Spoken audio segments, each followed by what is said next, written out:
Okay, and we're live. Another episode of the East Coast Recovery Podcast. We were going to be joined by Kelly today, but unfortunately she couldn't make it, so fingers crossed in the very near future. I think next week. Yeah, brilliant. Hopefully, next week, and we have been recording once a fortnight, but this is like a bonus episode this week, so we're going to try and pump them out a bit more regularly because you guys seem to be really enjoying them. Well, in today's episode, we want to talk a little bit about fear and anxiety, which I'm sure is something that literally everybody can relate to in some way or another. So these are obviously emotions that affect everybody at least once a day, in some way or another. No one's fearless. No one doesn't suffer from any anxiety. And there's so much uncertainty in the world at the moment. I mean, we've just been through, 2 prime ministers in about 6 weeks, and there's wars going on. Well, Robin Williams, a comedian, says MPs are like nappies. You need to change them regularly for the same reasons. Yeah, I think that kind of speaks for itself, doesn't it? And then we've got gas companies just squeezing profits from us like blood from a stone, haven't we? It's all going on. It's obviously important not to bury your head in the sand when it comes to these things.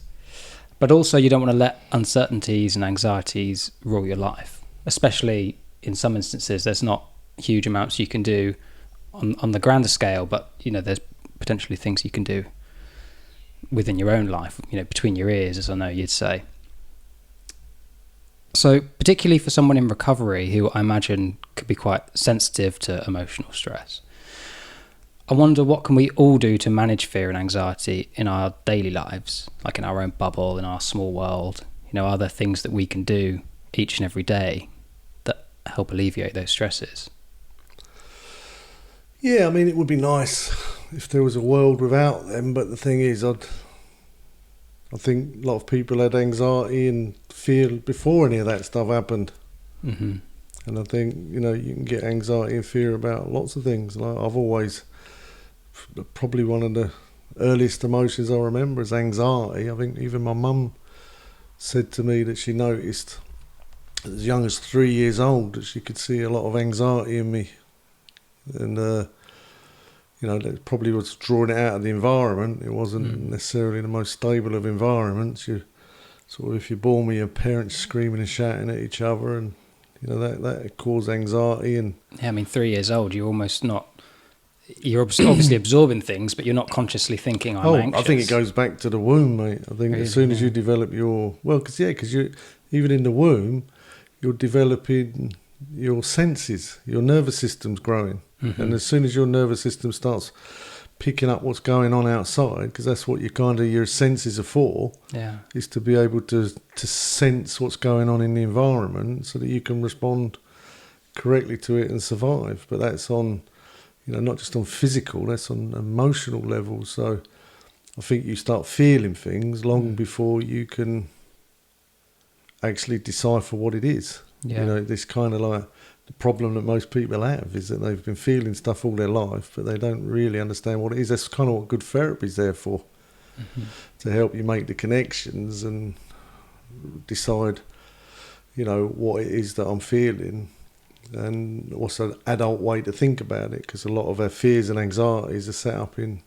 childhood where we're having the experience, but we have no way of becoming conscious of it. Mm-hmm. I see this film once, which is pretty good, I think. Probably worth mentioning.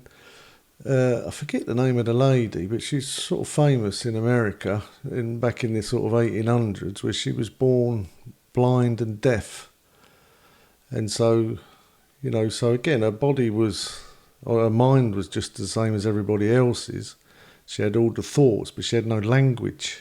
Mm-hmm. There was no way for her to understand anything, so she was having all these experiences but not knowing what it was or what it's called, or being taught a lot of what the names of things are. It helps us make sense of the world, make sense of ourselves, depending on what you're being taught.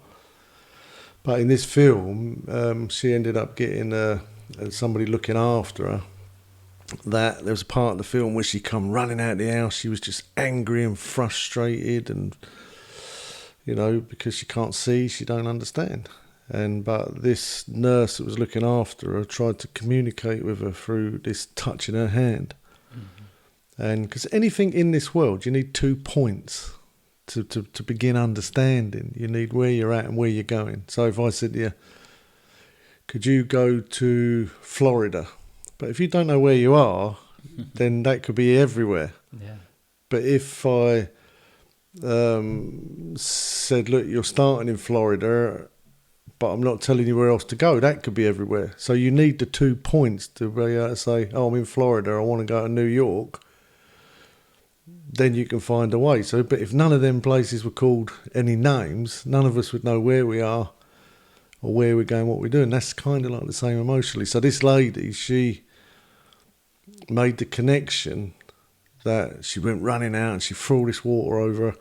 And the lady grabbed her hand and she made her realise that water was water, what we'd call water. And it was like in that moment, she made that connection, the beginning of understanding.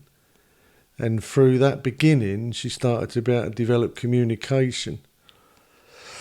And eventually that blind and deaf lady become quite an incredible person. I say I wish I could remember her name. I've not really thought about it for ages, but I always found that quite profound because, again, for myself, having that sort of experience in recovery where you're having this experience, but you've not got the information, so you can't make sense of it. You kind of don't know who you are. And then you're left to kind of conclude things for yourself. So, you know, when I started to drink, the first thing I realised about drink is it took away my fear. It took away my anxiety. It took away my social phobias, which I have many. It took away a lot. There's an old Chinese saying that alcohol gave me the wings to fly, but then it took away the sky. And so it gave me everything I was lacking in myself. Probably too much, you know. We have these sort of sayings in recovery, like, you know, it's like if you got a fear of dogs and then you get drunk, then all of a sudden it's like, bring on the hounds. It's like you go overboard with it. You tend to start going overboard and becoming more crazy. So for me, like, you know, the alcohol sort of give me them answers. It give me what I was lacking in myself. And I can't remember why I started saying that. It was... So I think very quickly you make that connection with the alcohol, and I think that's what kind of makes you alcoholic. It's not the alcohol that's the problem, it's this inferiorities, these fears, and it helps you to join in, it helps you to talk to people, you know, it helps you to face things. It's like a kind of weird superpower in some ways, being drunk. Social superpower allows you to do things you wouldn't normally be capable of doing. And even more so. And I think that's the thing. It's like if you see that film where the guy takes the medication and he's sort of a bit of a nerd and a bit frumpy, and then he starts taking that drug and it starts enhancing his brain. He becomes sort of super intelligent, but it's all because of the drug, not him. Yeah. Do you know the film? Limitless. Limitless, yeah. Bradley Cooper. That's a brilliant film. In the sense of even like when he's sort of the drugs, he's taking too much and he's blacking out and doing all kinds of things. That's what it's kind of like drinking. Yeah. You end up blacking out and you do all kinds of things that you never knew you did.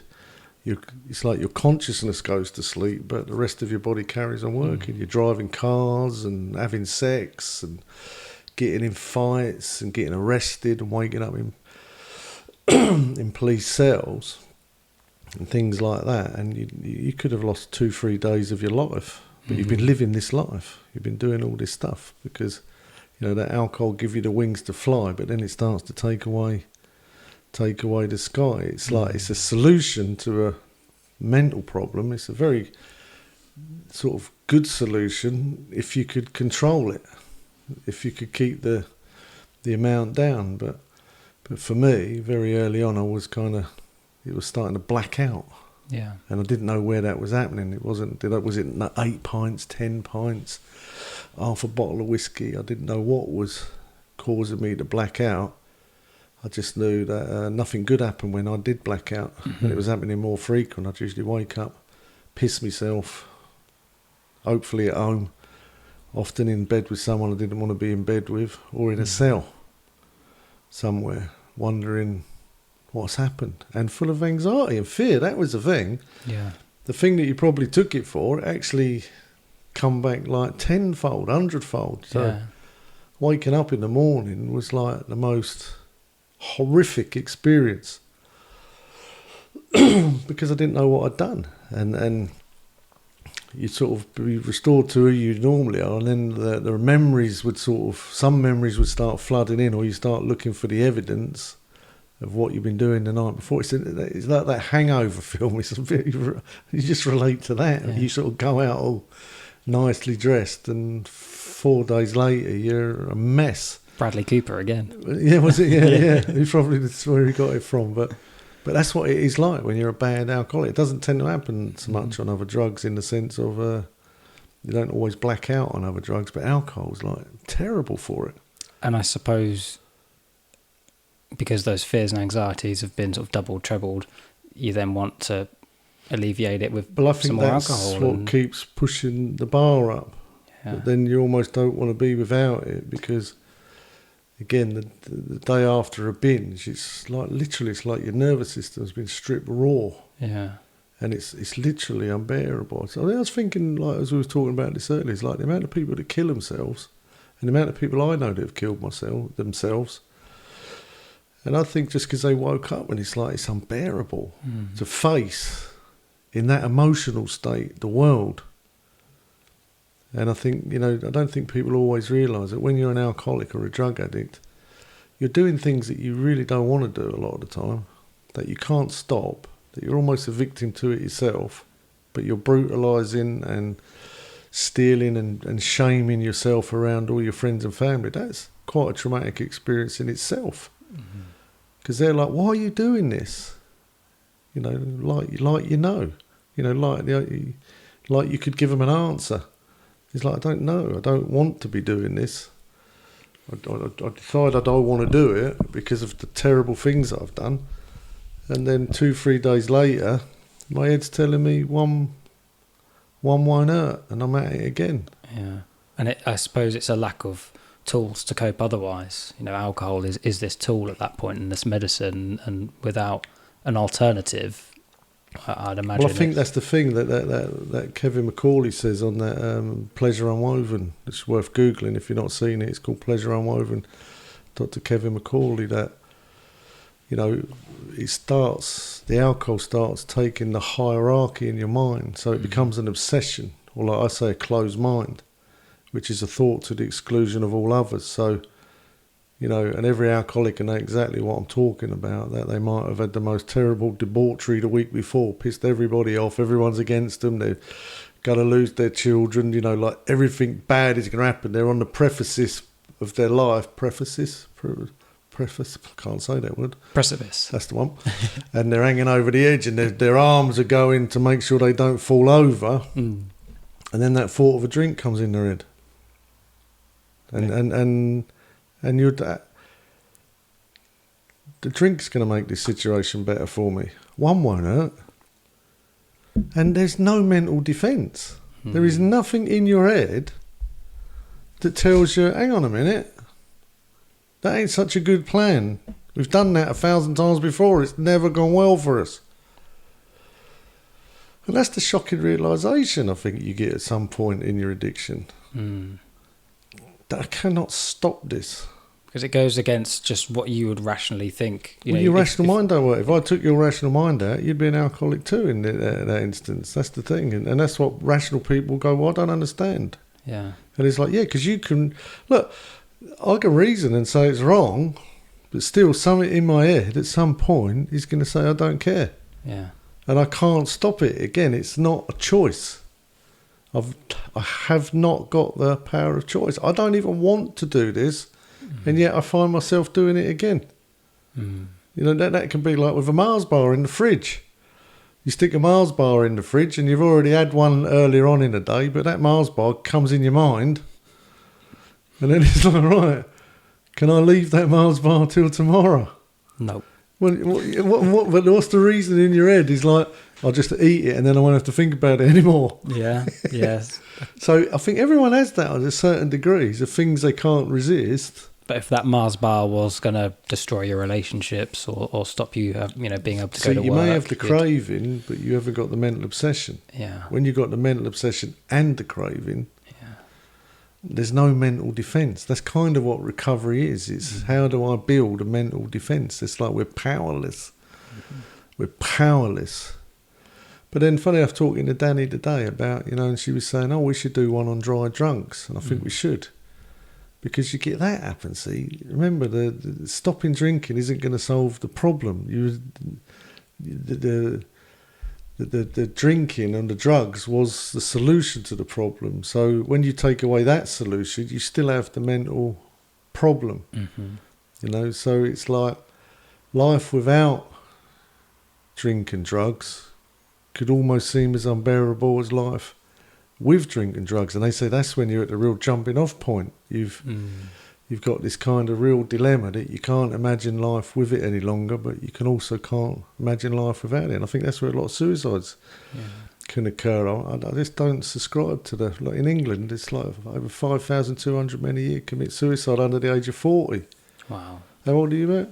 30. So like your age and up and 10 years up, that's like 14 a day if they were doing it on a equal, but it's like unimaginable, isn't it? Yeah.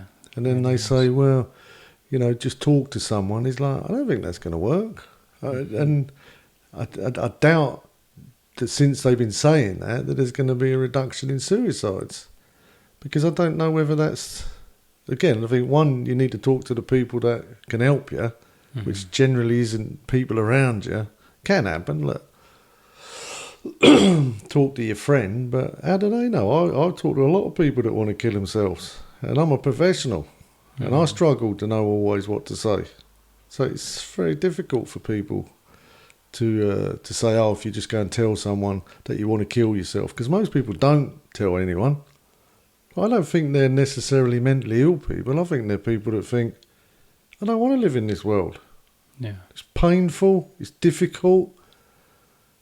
And so what do I want to do? I just want to feel better so I can work harder and pay bills and live in this difficult existence. So that's where I got to at 25. I thought, I just can't live like this. I can't see myself living my whole life drinking and taking drugs because I'm getting worse. And for me, I felt like I'm going to kill someone. And I was thinking I should kill myself before I black out and strangle somebody. Mm-hmm.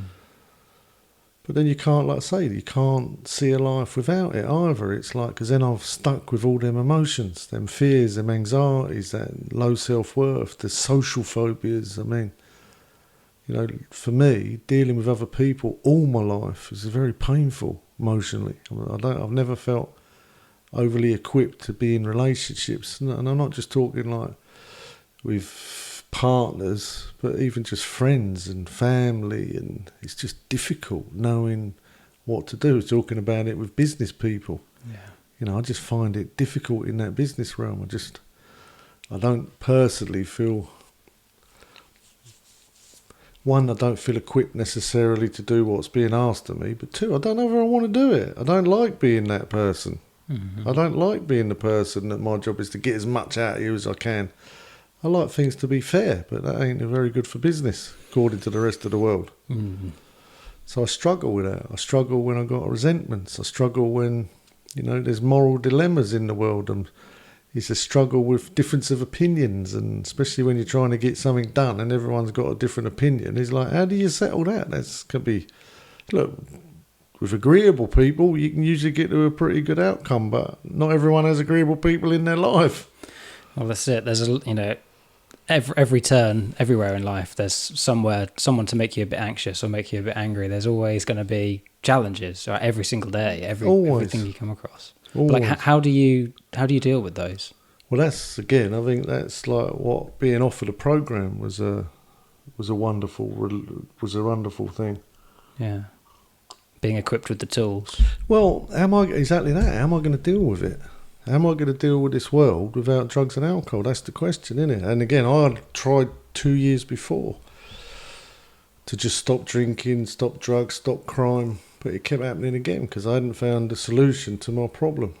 But I think roaming into that AA meeting at such a low point in my life, again, I think, for me, I think, one of the big things is that I'd change countries. People say geographical changes don't work, but it did for me because when I left England, kind of burnt every bridge, we say,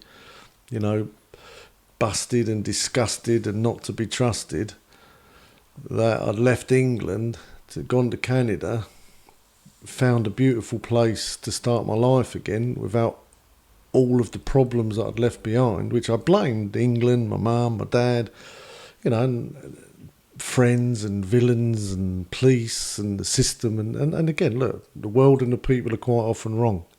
A lot of them people had wronged me. But I weren't getting over it. Mm-hmm. But I blamed everyone. When I went to Canada, it sort of almost confirmed to me that it was everyone else's fault, because now everyone else weren't there, and I was in this lovely island and only 400 other people that I hardly see.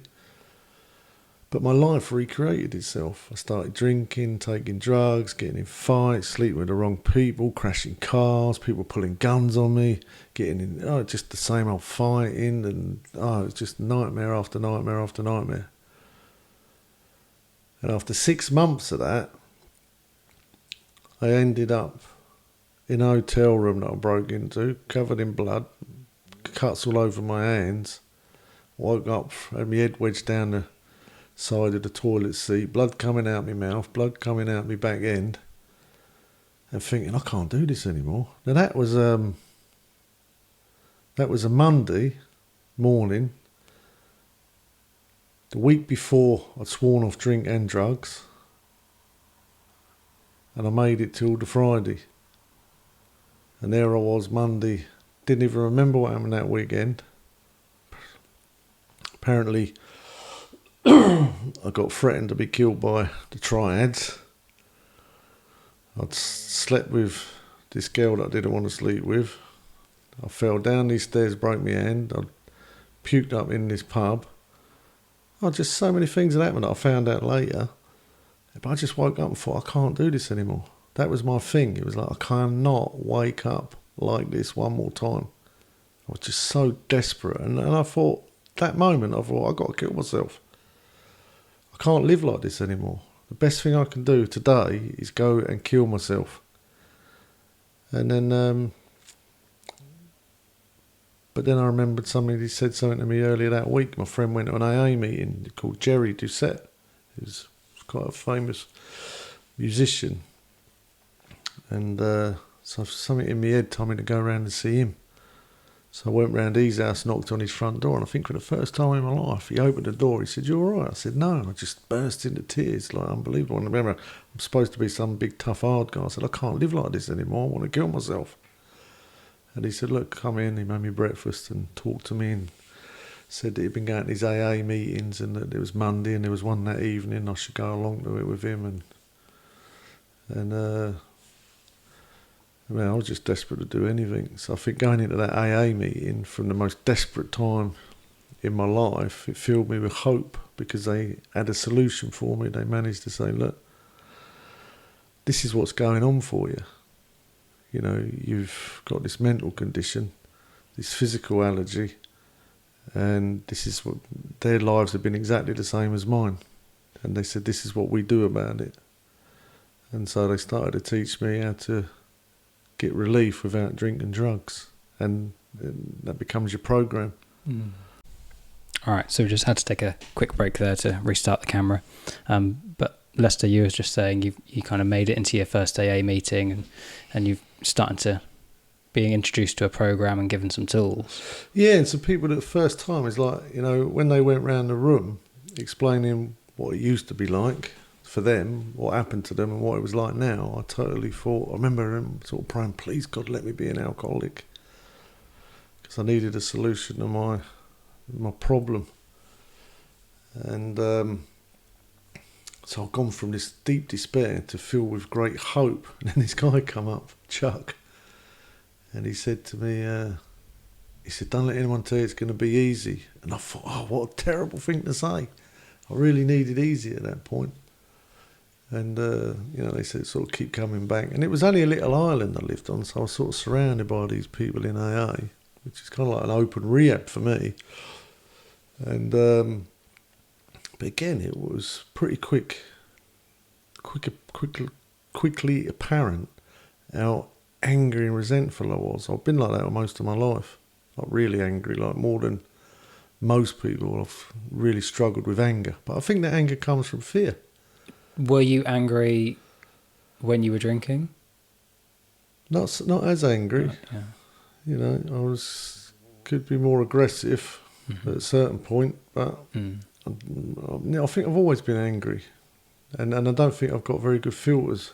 I'm pretty sure in a few years' time they'll probably get someone like me and say he's got some sort of Tourette's and some sort of autism. Because again, it's like I just find life so difficult. I just find relationships so difficult. Well, you're a very honest man as well, and I guess that's a bit of a problem. You're not afraid to speak your mind. It causes me a lot of trouble. Well, there's a lot of people in this world that aren't honest enough, so I don't think it's necessarily. Well, I'm very passionate about what I think and what I believe, and again, so that can get me in a lot of arguments. I don't generally argue with people.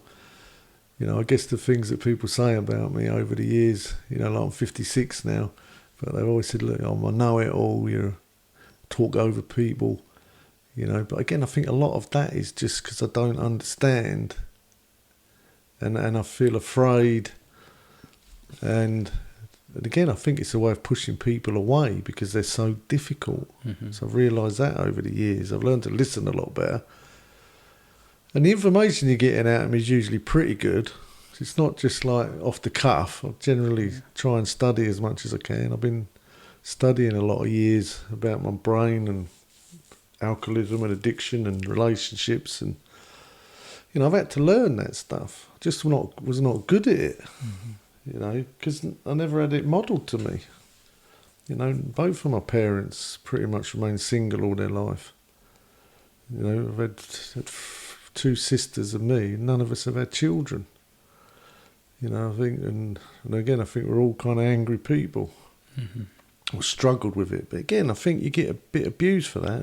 People don't think people see it as a bit of a mental condition, because I never really meant harm to anyone's planet. I'm a pretty decent guy, really. I think most people that know me can confirm that I'm quite an honest person, not just what I say, but the way that I live my life. I try and live with integrity, and even if it costs me and I lose out, I'll try and do what's right.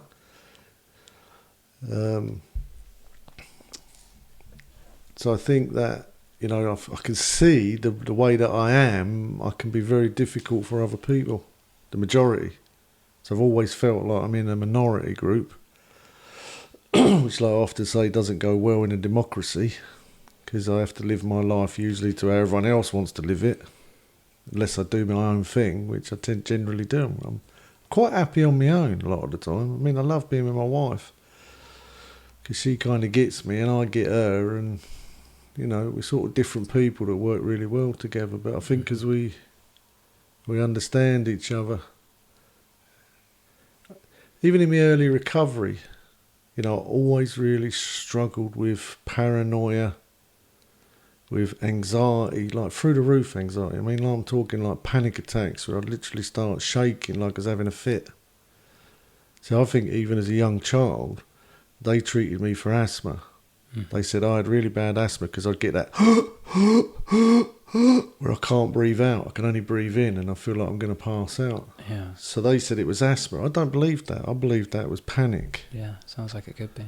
Do you know what stopped it at the age of 9? Started smoking. Smoking. I thought you might say that. See? But it's true. See, smoking relaxed me. Yeah.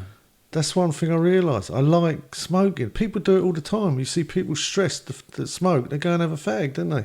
Because it relaxes you. Yeah. Kills you in the end, but it can relax you.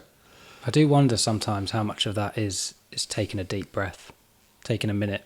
It's like a meditation, right? You go outside, you switch your brain off for a moment, take a deep breath, deep puff, deep breath, drop your shoulders, I wonder how much of it is the drug and how much of it is just taking a couple of minutes. I think I don't smoke anymore since I was 30, so I use sort of breathing exercises as part of managing my anxiety. Because again, anxiety is one of them things. It's not always conscious, is what I've learned. There's a lot of unconscious anxiety, especially if you've been traumatised, which I think I definitely have. Again, through childhood, through adulthood, through addiction. Like I say, being an alcoholic and an addict when you're a sensitive person is, it's kind of, you have this feeling that you've got this really weak nervous system and then you've got this incredibly strong personality. So it's kind of like being the Hulk, doing all that the Hulk does or Dr. Jekyll does. And then as you return in your body, your nervous system can't handle the personalities. Like I feel like I've always felt like I've been given the wrong nervous system. I've got this personality that's very, seems to create some disruption for a lot of other people. But then I have this nervous system that don't really support that personality. Mm. And I think when you take the drink or the drugs, it props up that part of you and then it sort of drives you on. And but I think like having a program and learning about myself and taking responsibility for my own emotional state, that I've learned to keep out of certain situations that are a bit difficult for me, prepare myself for situations that are a bit difficult for me. And it can be anything. It can be like, just packing the car to go away for a couple of days. That can put my stress through the roof. I really can start. And it's almost like you're in this body that's walking around ranting and it's like I'm just watching it and I feel like there's got no control over it. Mm. And then I have to start soothing myself, and then my wife will kind of help me a bit. Going to a wedding or something like that. It's like, man, if I turn up at your wedding, that's a lot of work for me. And most people, I'm like, do I need to come? Do you really want me there? will you miss me if I'm not there? Right? If you invite me to your wedding, christening, bar mitzvah, you'll probably get a phone call from me like, how much do you want me there? Yeah. Like, I really will come if you really want me there. And it's not that you want me there, but I'd rather not go. Mm-hmm. Because it's a minefield.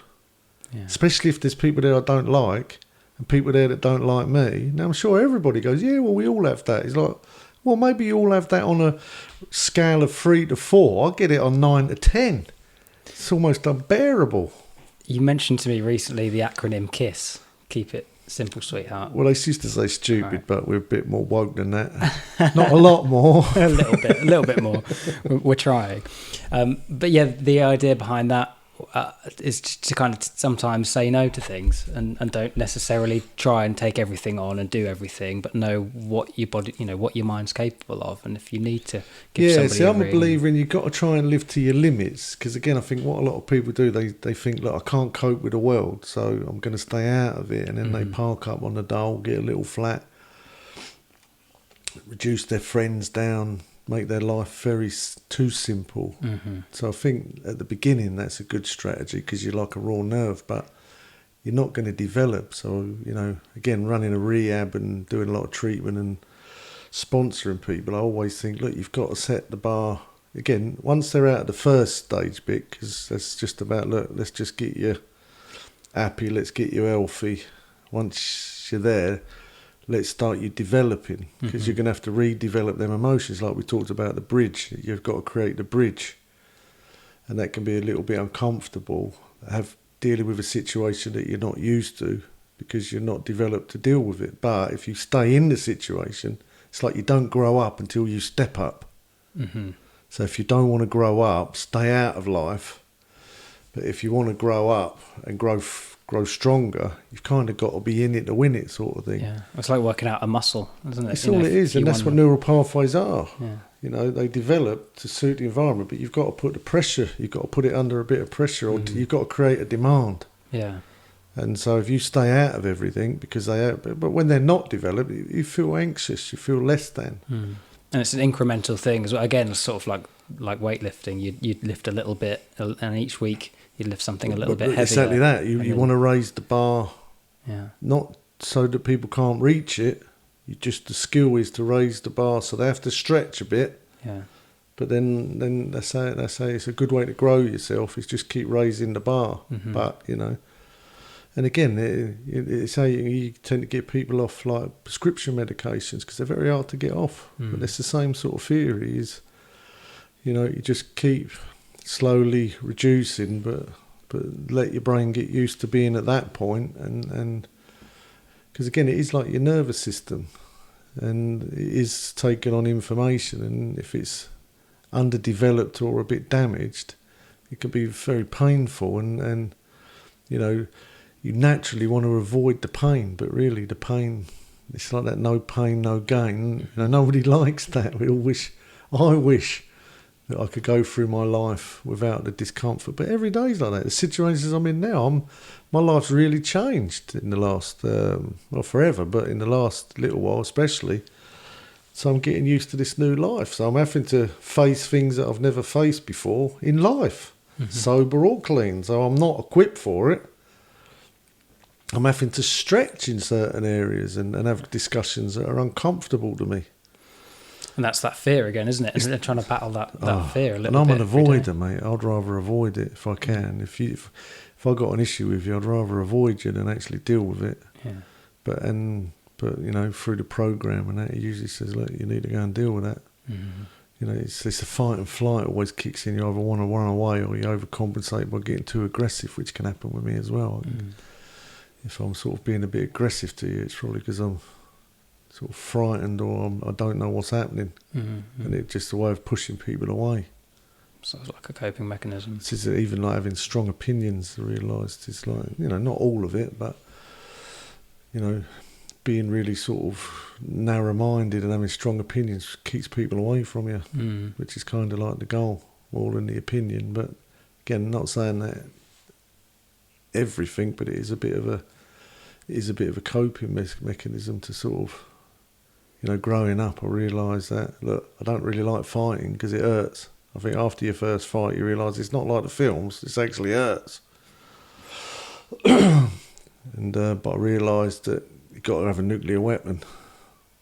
If you've got a nuclear weapon and the threat there is that you're going to really hurt them, they generally leave you alone. So I think because I was sort of frightened of fighting, I kind of become overly aggressive. But I didn't fight a lot because I think people would leave me alone. Yeah. But that happens, you're battling in emotional circles or in conversations to keep you realise that, getting grown up in your family, whatever your family's like, but you can have to fight to be heard. Yeah. And then that becomes a bit of an habit that you might do with... It's like a social chess game. Yeah, well, in business and in parties and in social life, the people that are the loudest and generally the them that are more willing to be aggressive usually get their own way. Yeah. So, a lot of the passive people step back and let them do what they want, and, that's not always a strategy I like to adopt, but it's complicated. Going back to the idea of fear and how that can be embraced, actually, I've heard stories of people in recovery using, like, I guess, a kind of fear to challenge themselves outside of using substances. So not necessarily fear, but like adversity. So like running marathons, hiking trails, even like cold baths. We spoke a little bit on one of the social media posts a while back about Dr. Anna Lembrick and her book Dopamine Nation, where she talks about the relationship between pain and pleasure and sort of the hedonic set point, right, which I know is something that you use quite a lot in your talks to kind of get the point across. I was wondering if you had any stories of people or perhaps of yourself who have found challenges outside of addiction, facing fears, and they've kind of used that as a way to find peace, almost as a substitute to a substance. Well, I think that's one of the great things about recovery. See, I think that's even like drinking itself. I think once you actually get a good understanding of yourself and start producing your own power, and that rational mind starts returning, you actually become happy not drinking. Like I used to say to people, look, I used to drink to make myself happy, but now I know it would make me unhappy. And, again, it's like, you'd probably think that, look, if you did all of these extreme things, then that may take away your fear. But the truth is, nothing's going to take away your fear of conflict other than learning conflict resolution. Now that can be paralysing for a lot of people, actually having to go and speak to someone about conflict. And so I think the way the program's sort of set up, it's like it's more localised. It says, look, it's not just fear, it's what are you afraid of? What are you angry at? Because again, I think most of my fear actually come from my anxiety, come from my resentments. I think if you're a very anxious person, you've probably got a lot of resentments. You're probably very angry at stuff, and you're holding it all in, and that energy makes you feel anxiety. So I think it's more of a you tend to break down what your fears are. So you look at all the different fears that you have, and then you start facing them. So it's like we've got a friend at the moment where they wanted to do a certain job, but they're not very well educated, and that not being well educated creates a lot of anxieties and fears for people, and problems and aggressions and self-hatred and self-harm and self-abuse, because they're not very well educated. And sometimes because they've got sort of dyslexias, and sometimes like myself, or sometimes it's just because they've just not been educated and it's turned into an emotional problem.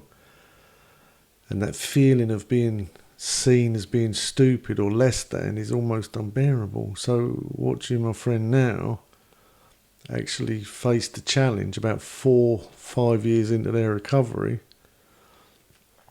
that they're willing to even go to the college and then speak to the college. But even then, when they come out of college, they're like, I don't think they were very nice, blah.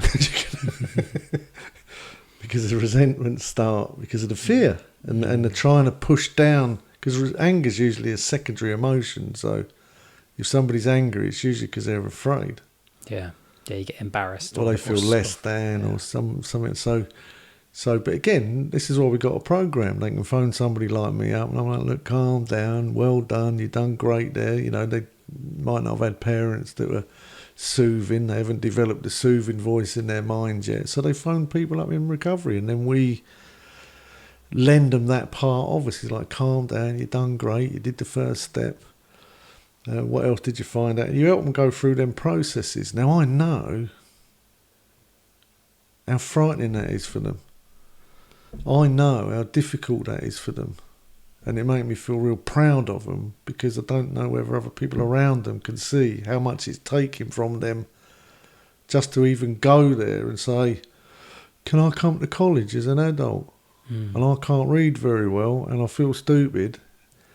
And so for them, they've had the courage to start that journey, and now they've got like 3 or 4 years of it, and there's going to be massive mountains to cross. Yeah.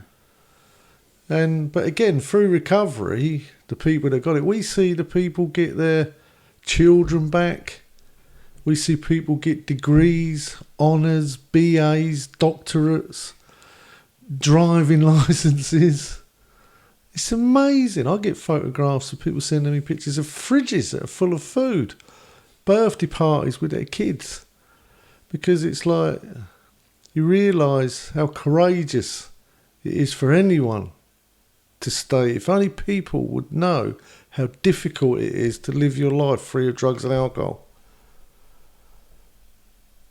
Because even though there's the victories, there's incredible emotional torments as well, even in the simplest things. So you don't know that when you're in a shop with someone and they're in a queue and they're looking a bit angry and a bit hurt. They then probably got social phobias. It's probably really hard for them to be in that queue because I do it myself. You start getting angry and moaning and complaining. It's usually just because I'm feeling uncomfortable.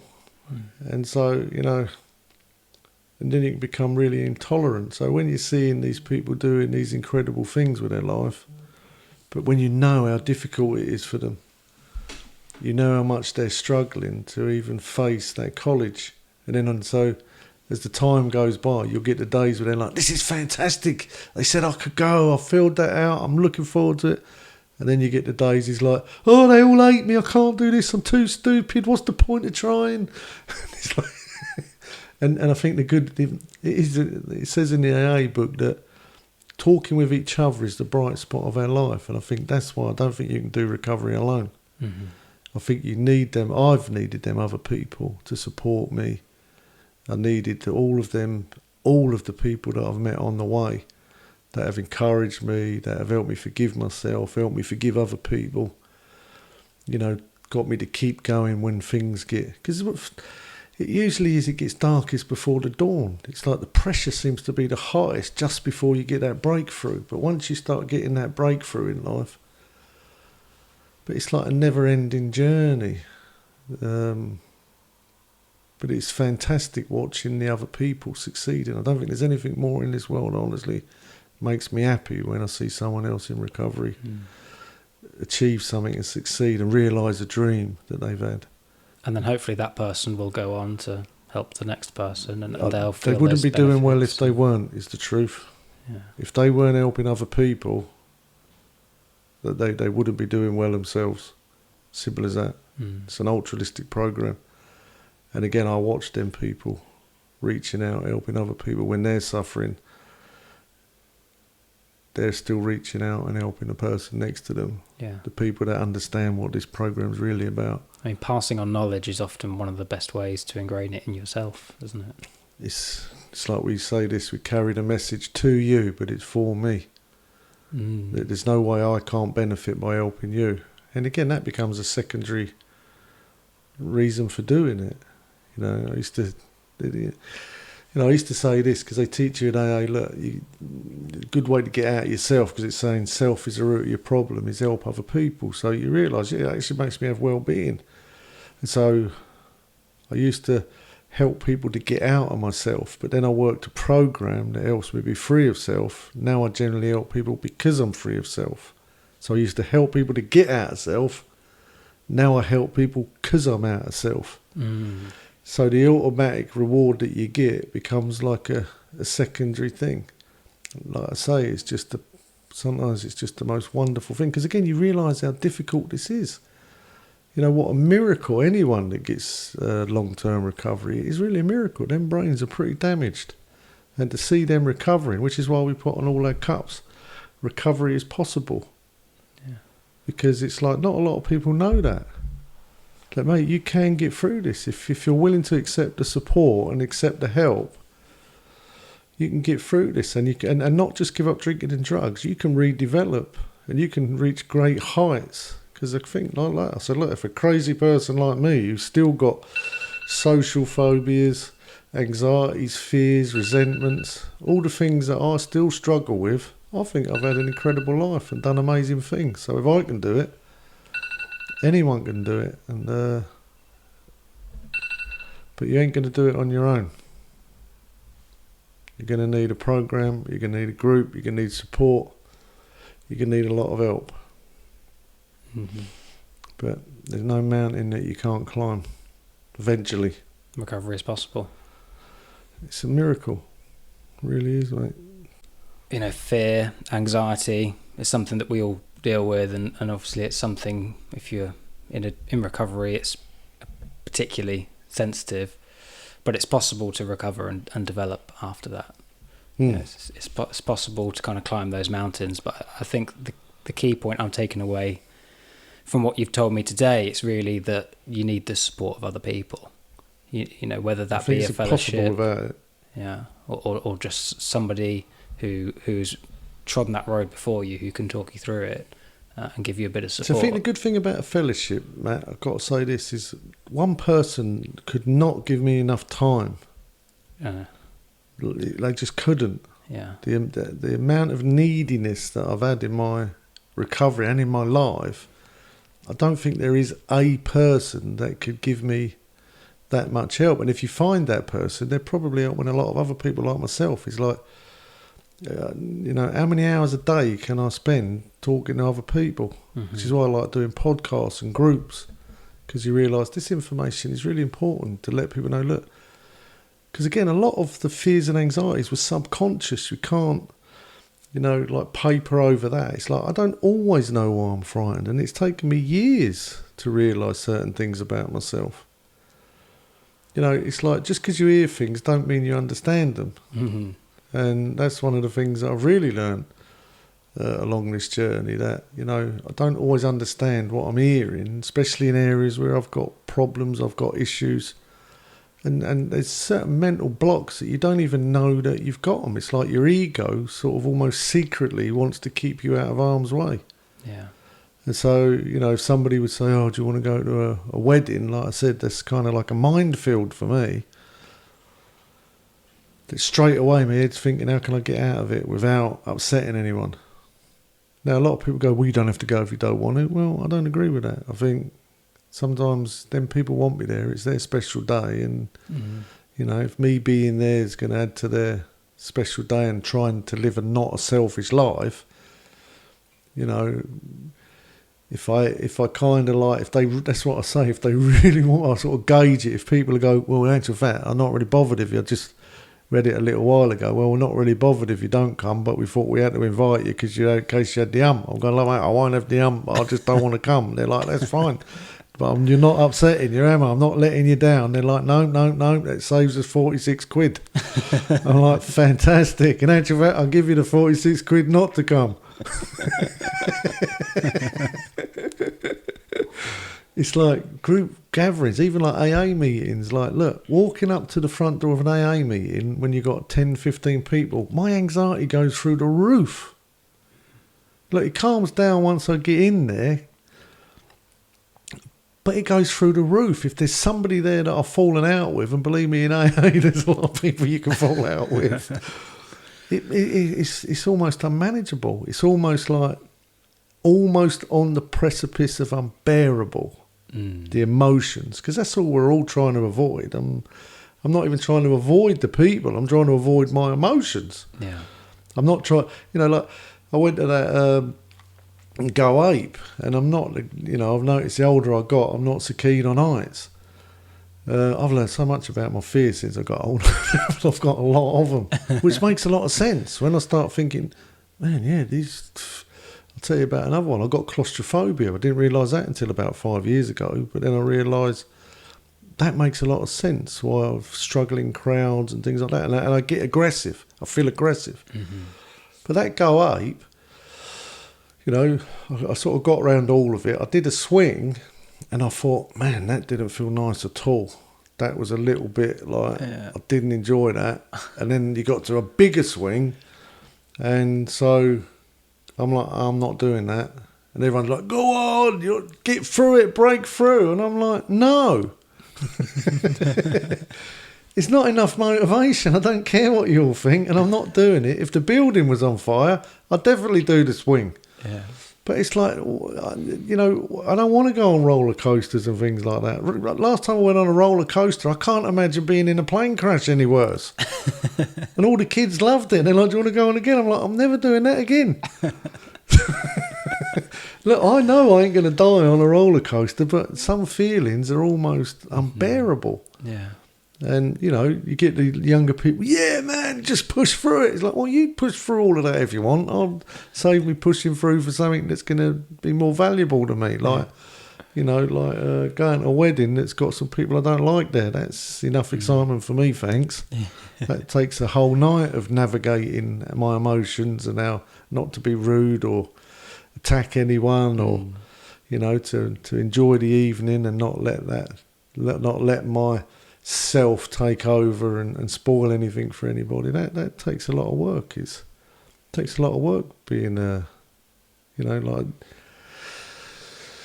being yourself takes a lot of work. And really knowing yourself and being able to say no to things. I think it's such a, like you say, especially when you're younger, it's such a society of, yes, I'll do this. And I guess, you know, even especially in the UK with drinking culture, but just generally, it's sort of like you don't want to let people down. Like, yeah, go on, I'll do it, even if you don't want to do it.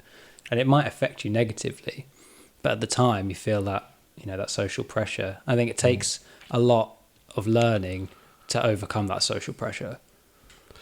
I think that's what I think. Now, people can put something in any comments if we do that sort of thing, but I come to the belief that when they say life begins at 40, I think it's for that reason. I think by the time you get to 40, you're starting to care less what other people think. You don't have to be so cool anymore. Yeah, and because I think actually trying to people please other people is quite a painful life experience. It's exhausting. Oh, and then you start realising things. Well, why are they all going to like me? They don't like themselves, most of them. Well, I feel the same about myself. People get angry and storm off away from you, and I used to think, I wish I could do that, but you can't get away from yourself. When you've got a brain that's chattering uncontrollably, when you've got emotions that you can't control and you're stuck in this body that seems to be doing what it wants because you haven't developed the capacity to stop it. I mean, again, not across the board, but, when someone upsets you and it gets inside you, try not to rant. It's almost impossible not to tell everyone what an arsehole they are and they shouldn't have done this, and you've got a phone around. And again, if you've got the good friends, they're going to let you do that for a few minutes and then go, mate, you need to stop that now because you're just feeding the sickness at the minute. You need to calm down. You need to let that go. And again, without them other people in my life, there's no way I'd survive. There's no way. I think you'd have to go a long way to find anyone that understands more about recovery than me and addiction and how the brain works. But man, that don't help me much. It's having other people to talk to is always, I've learned, that's the real big key for me. And in recovery, it's that being accountable to some other people. People often said to me, oh, you're this, you're that. And it's like, no, I'm quite accountable. I very rarely make any big decision in isolation. I very rarely decide on my own or from myself what I want to do. I usually have discussions with family, friends, advisors, especially when it comes down to things like money and stuff like that. I want to do the right thing. And so I don't always feel like that. And so I'm a real big believer in, building, it says the root of our problem is self-centeredness, self-seeking, self-pity. So he's like, basically, myself is the problem I got. And so if I'm doing everything I want to do and not listening to anyone else, then the chances are I'm in self and it's going to end up bad for me. And so since I've realised, I don't have to live with these emotions, any longer than I have to live with them. I mean, if somebody really hurts you or wounds you, it can take a little bit of time to heal and detox from it.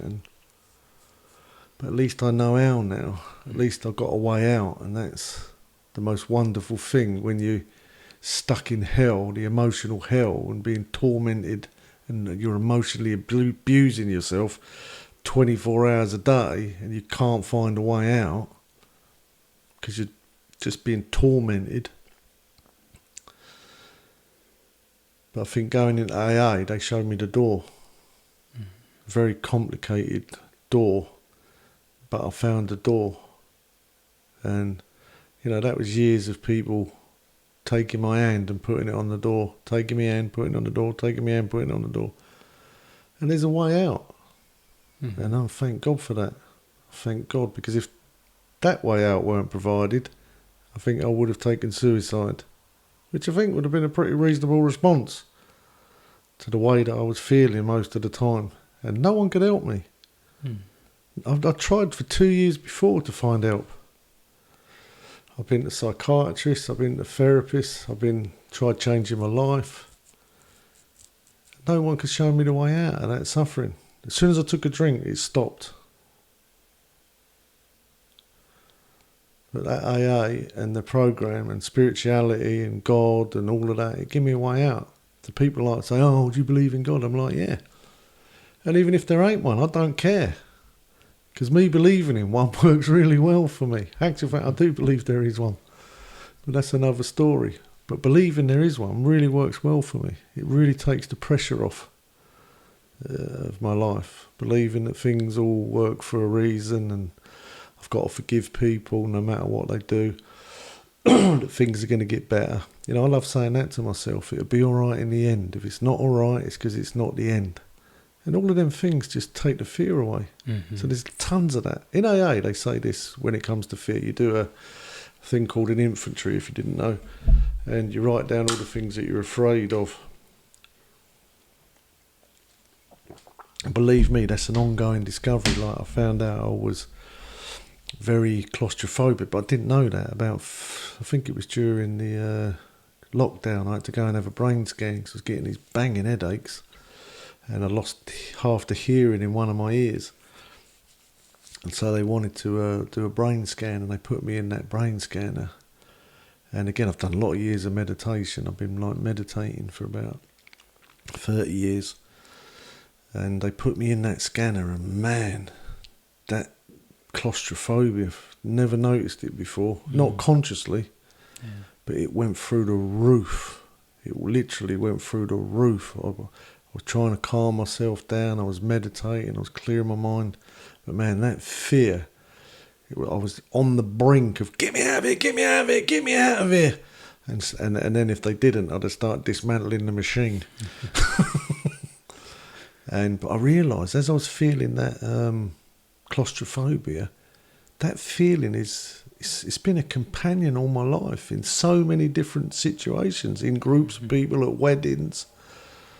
You know, it's that feeling of being choked and not being able to cope. You know, that again, that's a child, that panic of I can't cope, and I feel like my oxygen's being shut off. And I start to feel myself want to pass out.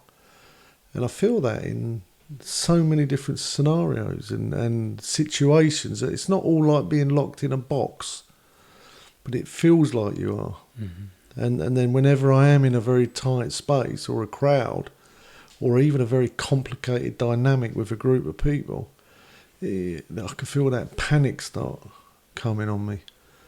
So again, without that spirituality in my mind, I can pray and ask God to relieve me, that I can believe it's going to be all right, it's going to work out.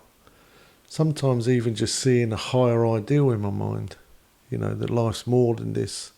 There's a more of an important reason for me. Sometimes, you know, like I said, is like, you know, if people really want me at a wedding, no matter how much anxiety I've got to deal with, I will do it for them. Because that makes me like myself better.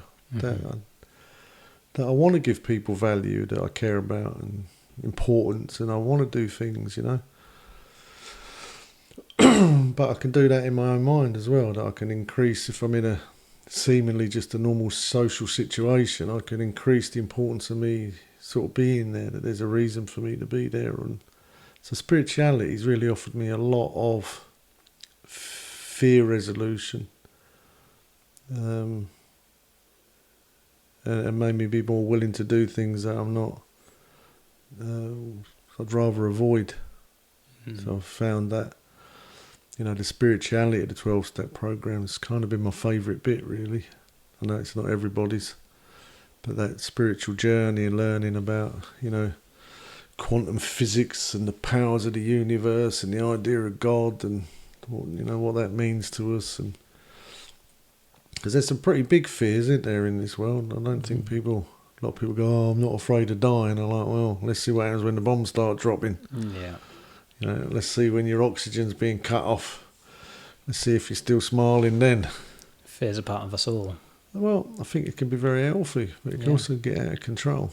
And the truth is, I felt more afraid being in social situations than people putting a gun in my face. I feel more fearful dealing with the cops, immigration, authority. If a war broke out, I think that would create less anxiety for me. They found that for people like me, people with addiction, that when there's chaos, they're actually more comfortable. It's kind of like the normal things in life that are almost unbearable. And the normal folk can be hard to navigate. That's interesting. Yeah. So it's really finding, when we talk about the tools, it's finding the tools to navigate a normal life, not necessarily... Well, it is a bridge to normal living. I know people then they'll want to go, what's normal? It's like, well, we kind of roughly know what normal is. It's getting on with this life without drinking and punching anyone in the face, breaking the law. I want to be successful. I want to live my life. Yeah. Like I say, I have to live my life to a degree, doing what I want to do, away from other people. Mm-hmm. And I'm happy with that. Like, I've got a beautiful... I always found that one of the great things... Well, I started my journey in Canada and I loved it. I lived on an island with 400 people. It was a lot of trees and beaches and forests and seas and killer whales and bears and chopping down trees and, you know, just having a wonderful time building things and making cabins. And I like being in nature. I really got, from a childhood, I think my dad used to take us camping and stuff like that. And then when I come back from Canada to England, I kind of started having a panic attack again for a few years. You know, I got quite depressed for a couple of years. That's something I've always battled with as well, depression. I'd never taken any medication for it. Which I don't know whether that's been a good idea over the years. I kind of look back now and think, God, my life would have been a lot easier if I'd have taken some medication. But I don't know what it's going to do to me. I like it too much. And I see it can do a lot of damage to some people. So I don't think science understands my condition that I share with a lot of other people enough to give me medication, because it doesn't seem to go too well for most folks with my problem. But it would be nice if they did understand it better, because it seems I shouldn't have had to suffer that much emotionally. But when I come back from Canada, it's like, God, you know, I'd like to do a video on that, a podcast on like what happens after recovery. Let's do it. The fear and anger, and it might fit into that dry drunk one. The fears, the anxieties, the way people change towards you. Your whole world changes. It's quite an amazing experience, but it's also very difficult to navigate. So from years 3 to 5 in recovery, I went into I come back to England, and I went straight back into, all my triggers triggered off again. I went straight back into panic. And, you know, that was a pretty difficult time in my life, trying to readjust myself to being around all the people, my family. You know, my emotional problems were starting to come up. You know, starting to blame people, and, you know, again, if it wasn't for having the program to go to, and then I joined church after 5 years, which was nice. I needed all them people to help me as well. Yeah, it's like an extension of your program. Oh, it was, mate. It was like I really needed all these different kinds of people. Like I say, when I look back over my life, if it wasn't for all these different people that are willing to help me, most people want to get away from me. Some hard work. But the people that sort of had a spirituality, I think the people that are actually comfortable in themselves really enjoy me, and I'll enjoy them. But people that are uncomfortable in themselves, I really bother them. And it, you know, that can be a difficult thing. But again, that's something I think I'd like to talk about. You know, that when you're actually learning how to deal with yourself, you kind of trigger it off in other people. And most other people keep that inside. There's things they won't say in conversations and things they won't do because they know it'll upset the other people.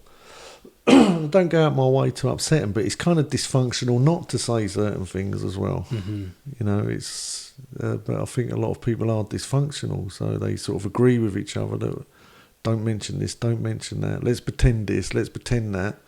And again, I've just never been very good at dysfunction. I've discovered that I'm kind of a pain in the arse if you're dysfunctional. Even though I grew up in a dysfunctional family, I kind of annoy them. Yeah. Because I can't play the game very well. You bring it to the surface. Well, I just can't do it very good. And like you say, I'd just like to be honest. Yeah. And that seems to drive people nuts. Yeah. I think it's a better way to be, but it's not necessarily the way to like make everybody happy, right? Well, probably it's learn to be diplomatic's a better way to be, but again, I'm sure I've got some form of autism. I've really found that hard. I'd like to think I'm better at it, but at the same time, you know, I've helped a lot of people because I'm honest with them. You know, and I tell people, look, do you want the truth or something beautiful?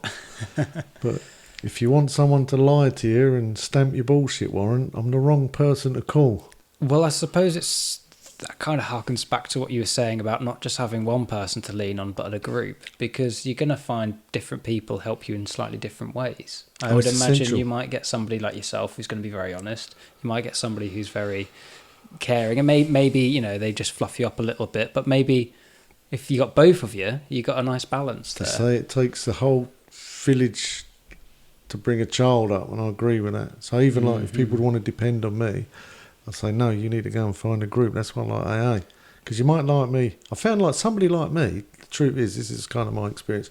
I'm like a fireman. I'm like an emotional fireman for people. So I get a lot of phone calls. People say, "Oh, I was told to give you a call," and because they're very traumatised and they're very distressed, and I am literally like an expert ninja at helping them people because I had to deal with that in myself. But when the fire's out, you don't want the fireman hanging around. And I used to get offended by that. I used to feel like people were using me. And they are, but not in a nasty way. I sort of accepted that I'm like a fireman, that they call me because they need that bit that I have, and they're very grateful for it, but they don't want me around all the time. Like a fireman, you're very grateful to them, but you don't want them staying in your house when the fire's out, having dinner and being your friend. And so again, it's just sort of part of being in the fellowship that we've all got different personalities. I'm quite of an extreme personality, and I've accepted that's me. The hardest person to accept in this world, me, for me, and for other people. I'm not an easy person to accept, I guess, for most people. That seems to be my experience. But I often thought I was wrong. You know, like people often say, "Oh, you think you're right and the whole world's wrong." And I'm like, well, yeah. For me. Might not be wrong for you. If you're happy doing what you're doing, you go and do it. But it's wrong for me. So I've got more comfortable doing what I think's best for me. And I'm not a selfish person. I will give way to you. I will give way to other people. I will give up myself to help other people, but not all the time. There's a time, and so that's what I've manually been learning, is how am I supposed to be in relationship with my wife even. You know, I've had to learn, look, you need to shut up. I'm a dominant person.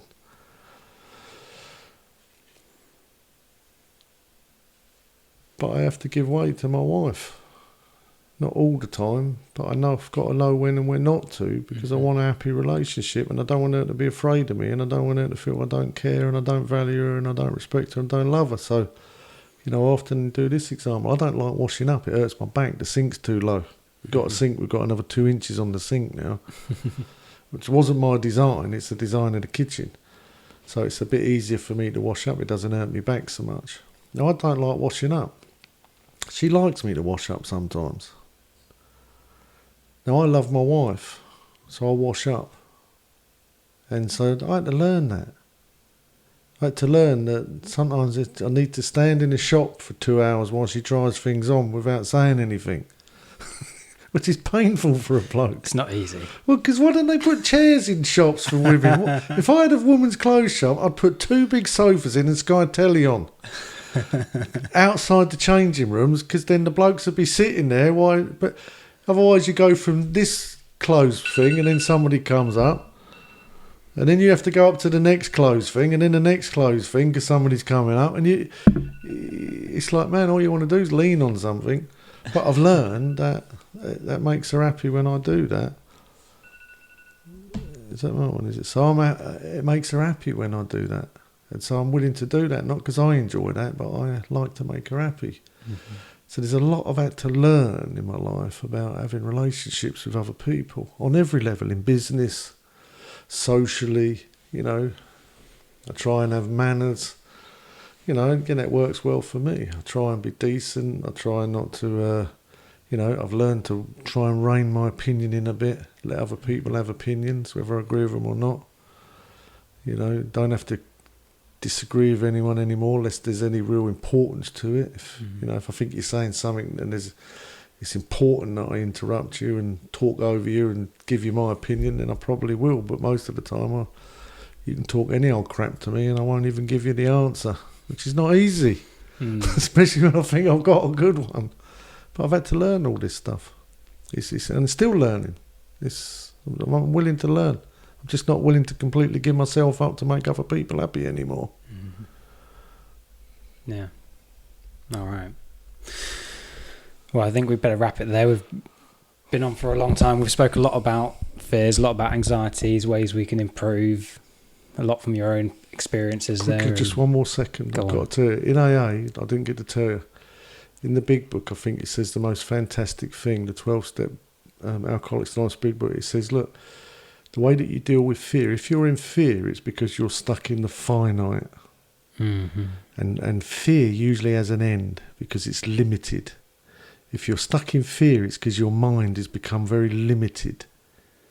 It says the way out of fear is we learn about how to open our mind to the infinite possibilities.